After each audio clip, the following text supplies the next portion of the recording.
কেউ তোমাকে ছেড়ে যাওয়ার জন্য উঠে পড়ে লাগলে বোকার মতো তার পায়ের কাছে পড়ে থেকে তাকে মানিয়ে নিতে আকুতি করো না। যার তোমার ওপর থেকে মন উঠে গেছে তার কাছে তোমার থাকা না থাকায় কিছুই যাবে আসবে না। তুমি কেবল তখন তার কাছে নগণ্য জীব, নরকের কীট।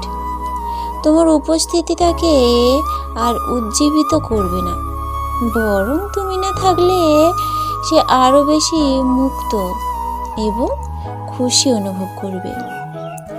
আমি মনে প্রাণে বিশ্বাস করি জোর করে কিছু পাওয়া যায় না, সে ভালোবাসাই হোক বা ঘৃণা।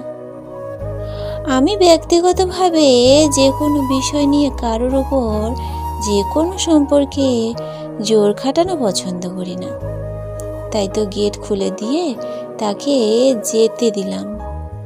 যে অহংকার দম্ভ জেদ নিয়ে সে চলে গেছে আমাকে পায়ে দোলে, সেই মানসিকতাটাই একদিন তার গলায় গরলের মতো জমবে। তাই ছেড়ে যাওয়া বা যেতে যাওয়া মানুষকে একটি সুন্দর বিদায় দিন, তার জন্য প্রার্থনা করুন, সামনে এগিয়ে যান।